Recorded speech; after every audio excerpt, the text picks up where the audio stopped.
Hello mga kaibigan, kumusta po kayong lahat? Welcome back to LA Camara OFW Vlog. So kung kayo po ay bago sa aking channel, huwag kalimutan mag-subscribe sa ibaba at i-click ang bell para lagi kayong update sa mga susunod kong vlog. So tonight, samahan nyo ako, maglalakad tayo dito sa area wherein malapit siya sa center of Rome. Okay, samahan nyo ako, let's go!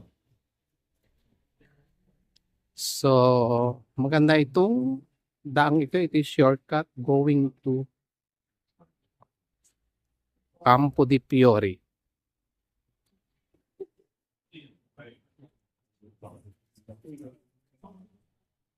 So malamig ang simoy ng hangin dahil dito sa Rome is winter na. Kaya tayo ay maglalakad, titingnan natin ang mga decoration ng Christmas light every corner of here near the center of Rome. Samahan nyo ako ngayong gabi.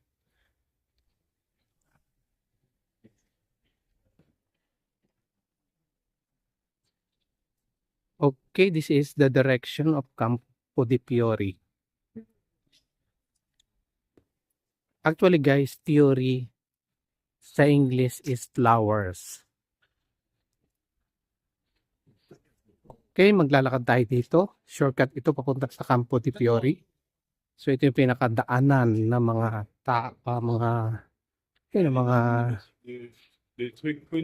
the shortcut way where the people are pass through here. Not only because of more shop, hindi siya annoy na maglakad dito dahil ito nga yung pinaka-shortcut way at daanan ng mga tao. So kaya makikilakad tayo kasabay nila. Ayan, sa harapan natin yan yung tinatawag na Campo di Fiori. Okay, let's discover why they are calling Campo di Fiori.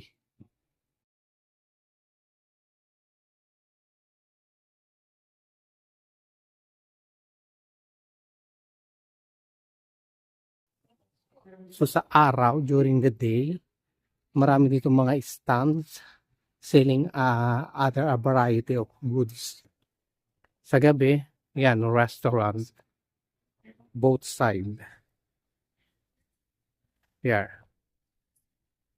At the center, this is the statue. Okay, let's know him. What is the name of that statue? Let's come closer.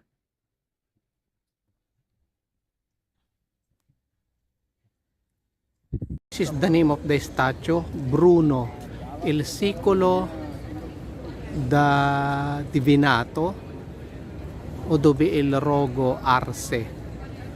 So the name is Bruno. Very historical man, this statue. That one. Okay, maglakad-lakad tayo dito sa paligid ng Campo di Fiori.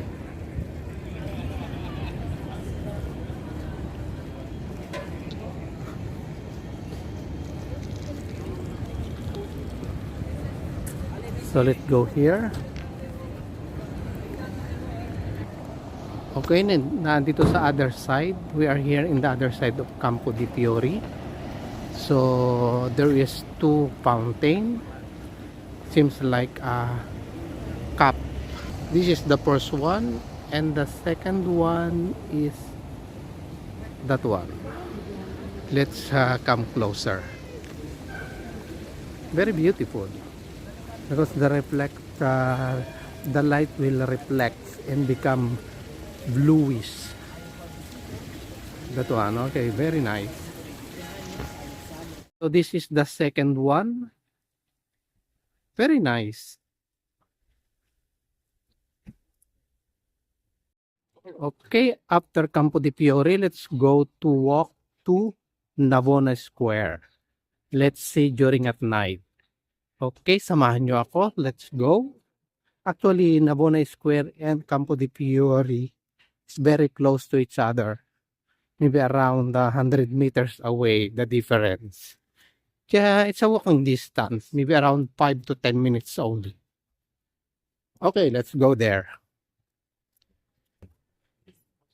Anyway, walking at night is very nice because it's not sa winter in Rome, but it's not too cold as long as you wear the jacket for the winter.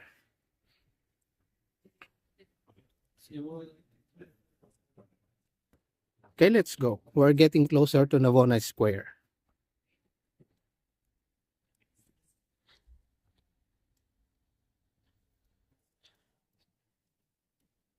Okay, at the center, that is the road or way going to Navona Square. We're very close.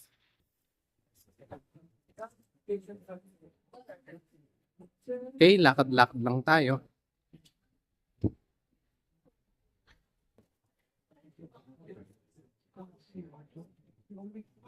Okay, we just arrived at Navona Square.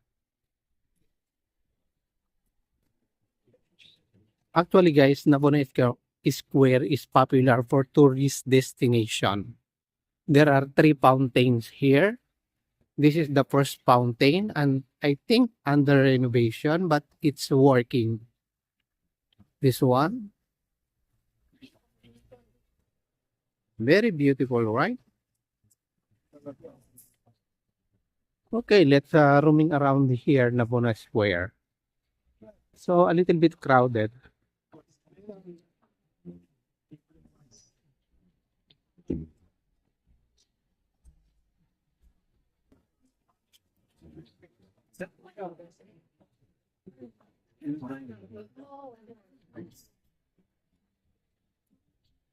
So this is the second fountain at the center. So the name of this is Quattro Fontane. This is also under renovation. Maybe they are cleaning up, preparing for this coming Jubilee next year. One that is very beautiful. Okay, let's continue to explore here, Navona Square. So this is also full of restaurants. So marami dito pupuntahan, pamimilian kapag ikaw ay nagutom. Mga typical na pagkain o recipe ng Italian cuisine. So this is the other half of the Navona Square. So okay, explore natin ito.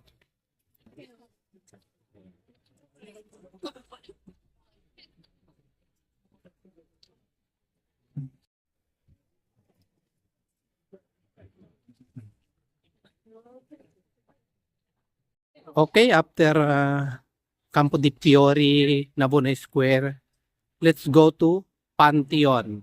Isa din sa tourist destination dito sa Rome. Pantheon is a kind of church wherein at the center of the roof there is a hole. Even raining, hindi pumapasok yung tubig sa loob. Okay, let's go there.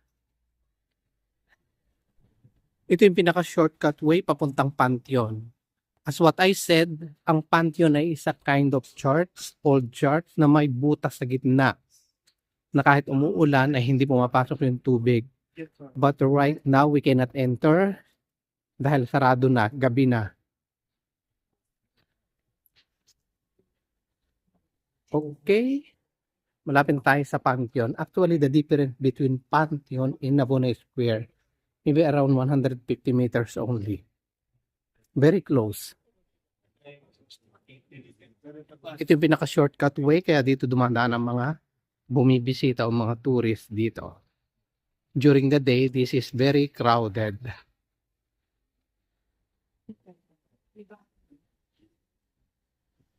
Okay, ito na tayo. Around 10 meters only.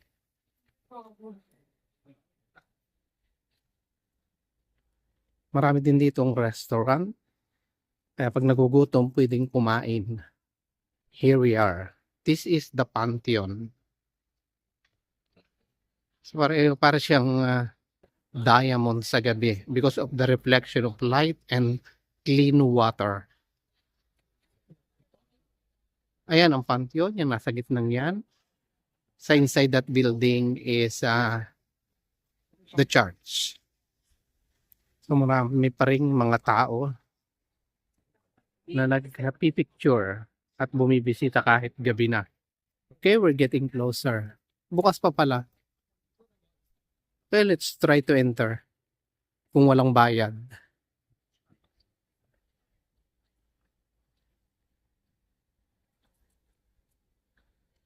Okay, hindi tayo papasok dahil magsasara na sila.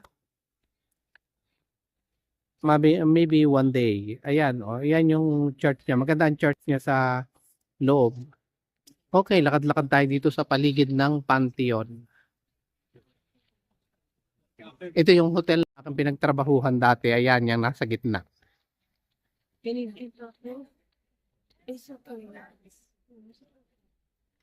Okay, maglakad-lakad tayo dito.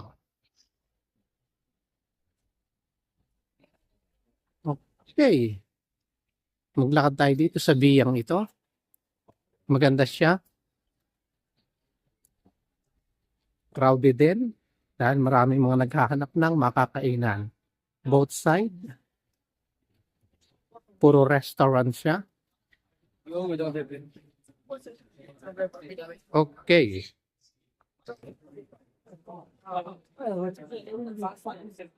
So itong street na ito is katabing-katabi lang ng Pantheon. Madaling makita. Ito yung pinaka-shortcut way, Pantheon at Tritoni. Kaya dito dumadaan ang mga tao. Marami din siya mga shops for souvenir. Any kinds of souvenir ay makikita mo dito. Feel na ang Christmas. Puno siya ng mga Christmas light.